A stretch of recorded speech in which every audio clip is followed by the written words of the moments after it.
कई बार जो crime story होती है, कई क्राइम की जो कहानियाँ होती हैं, उसके अंदर जो मर्डर होते हैं, वो इतने परफेक्ट होते हैं कि आप समझ ही नहीं पाते कि आखिर ये कैसे हुआ। और एक ऐसा ही कत्ल जो लंबे समय तक एक अनसुलझा रहा, क्योंकि इसका प्लान किसी आम अपराधी ने नहीं, बल्कि एक ऐसे इंसान ने किया था जिसने अपराध से जुड़े हर पहलू की गहराई से रिसर्च की थी।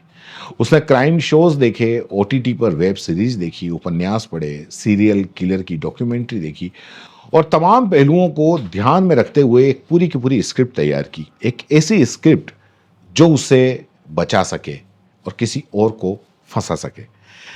दरअसल इसकी शुरुआत हुई 6 नवंबर 2018 से, जब राजस्थान के सीकर जिले के हाईवे के किनारे एक लाश मिलती है। हाईवे से गुजर रहे कुछ अनजान लोगों की नज़र इस लाश पर पड़ती है। वो तुरंत पुलिस को कॉल करते हैं। पुलिस मौके पर पहुंचती है। लाश को अस्पताल ले जाया जाता है। पहली नज़र में ये स्पष्ट था कि ये कोई सामान्य मौत नहीं थी, बल्कि हत्या थी। लेकिन असली परेशानी ये थी कि बिना मरने वाले की पहचान के उसके हत्यारे तक पहुंचना काफ़ी मुश्किल था। और लाश की पहचान और पुलिस के लिए काफ़ी मुश्किल थी। पुलिस ने लाश की पूरी जांच की, लेकिन कोई सुराग नहीं मिला। उसके कपड़ों से कोई आईडी कार्ड नहीं निकला और न ही ऐसा कोई सबूत निकला जिससे उसकी पहचान हो सके। पुलिस ने लाश की तस्वीरें तस्वीरें खींची और फिंगरप्रिंट्स लिए, डीएनए सैंपल सुरक्षित रखे, वीडियोग्राफी करवाई और पोस्टर और पर्चे भी छपवाए ताकि कोई इस मृतक को पहचान सके। लेकिन कोई भी उसको पहचान नहीं सका और न ही कोई सामने आया। समय बीतता गया, 10 महीने बीत गए, लेकिन पुलिस के हाथ में कोई भी ठोस सुराग नहीं लगा। आसपास के राज्यों की पुलिस को भी इस लाश की तस्वीरें भेजी गई, लेकिन कोई फायदा नहीं हुआ। धीरे धीरे ये केस ठंडे बस्ते में चला गया। पुलिस ने मृतक के विसरा और डीएनए सैंपल सुरक्षित रख लिए और लाश का जो अंतिम संस्कार है वो कर दिया।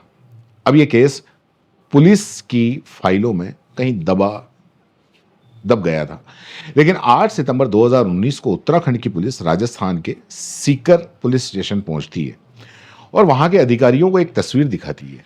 ये वही व्यक्ति था जिसकी लाश 10 महीने पहले सीकर हाईवे के किनारे मिली थी। उत्तराखंड पुलिस की हैरानी जब सीकर पुलिस ने यह तस्वीर देखी तो पुरानी यादें उसकी ताज़ा हो गई। थाना इंचार्ज ने फौरन बताया कि जिस शख्स को वो ढूंढ रहे थे वो इस दुनिया में अब नहीं है।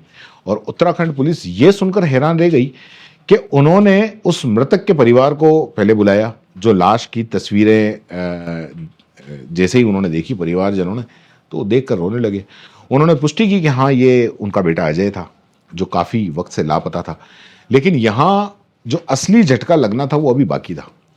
और उत्तराखंड पुलिस को ये झटका लगा। और कब लगा? जब उन्होंने ये बताया कि अजय का नाम एक हत्या के मामले में मुख्य आरोपी के तौर पर दर्ज किया गया है। लेकिन उस हत्या की जो तारीख है अजय की मौत के बाद थी। यानी कि एक मुर्दा आखिर किसी का कत्ल कैसे कर सकता था? बस यहीं से ये मामला और उलझता चला गया। अजय कौन था? अजय एक सामान्य युवक था, लेकिन उसे नशे की लत थी और एक झगड़े के दौरान उसके हाथों एक हत्या हो गई थी। लेकिन वो जमानत पर बाहर आ गया था। उसकी फैमिली ने उसे अपनाने से इनकार कर दिया था और उसे घर से निकाल दिया था। उसके बाद में वो अपने कजिन अशोक के पास में रहने लगा, जो देहरादून में एक इंजीनियर था। अशोक ने अजय का सहारा लिया, लेकिन उसकी असली योजना दरअसल कुछ और थी। अशोक और कामना एक खुशहाल शादी जो धीरे धीरे जहन्नुम बन गई थी। अशोक की शादी कामना नाम की एक युवती से हुई थी जो एक ब्यूटी पार्लर चलाती थी। और शादी के बाद सब कुछ ठीक ठाक चल रहा था, लेकिन धीरे धीरे अशोक को कामना पर शक होने लगा। उसे लगने लगा कि कामना का अफेयर बैंक के उस एजेंट के साथ में था जिसने उसे लोन दिलाने में मदद की थी। अब शक धीरे धीरे नफरत के अंदर बदल गया। अशोक को न सिर्फ बदला लेना था, बल्कि लोन के पैसों से भी छुटकारा पाना था। उसने एक परफेक्ट मर्डर की प्लानिंग शुरू की। अशोक की डेडली प्लानिंग अशोक ही जानता था। अगर वो कामना का कत्ल करेगा तो पुलिस सबसे पहले उसी को पकड़ेगी। इसलिए उसने पहले एक ऐसे इंसान को मारने का प्लान बनाया जिस पर पुलिस को शक जाए, और वो इंसान अजय था। उसने अपने दोस्तों की मदद से अजय को अपने घर बुलाया, उसे एक नई नौकरी का लालच दिया और राजस्थान भेजने की बात कही। रास्ते में अशोक के दोस्तों ने अजय को शराब पिलाई, फिर उसका गला घोंटकर उसकी लाश हाईवे पर फेंक दी। अशोक का जो पहला चरण था वो पूरा हो चुका था। अब बारी थी असली मर्डर की। कामना का जो कत्ल था वो 29 अगस्त 2019 रात 11:30 बजे देहरादून के पुलिस कंट्रोल रूम में कॉल आती है कि एक महिला की गोली मारकर हत्या कर दी गई। पुलिस मौके पर पहुंचती है और देखती है कि कामना मृत पड़ी है। घर के अंदर संघर्ष के कोई निशान थे नहीं, लेकिन अशोक पूरी तरह से सदमे में था। अशोक का बयान था कि उसके घर में घुसकर कुछ लुटेरों ने कामना को गोली मार दी। पुलिस ने जांच शुरू की, लेकिन जल्द ही शक की सुई अशोक पर आ गई।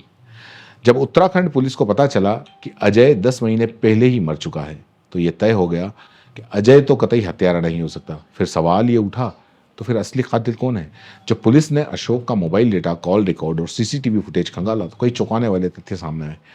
अशोक के दोस्तों से जब सख्ती से ये पूछा तो उन्होंने सारी सच्चाई उगल दी। अशोक की गिरफ्तारी और केस का खुलासा, अशोक को गिरफ्तार किया गया और फिर उसने आखिरकार अपना जुर्म कबूल कर लिया। उसने बताया कि वो चाहता था कि कामना का मर्डर हो और शक किसी और पर जाए। इसके लिए उसने अजय को पहले ही मरवा दिया था कि कामना की हत्या के बाद उसे ही दोषी माना जाए।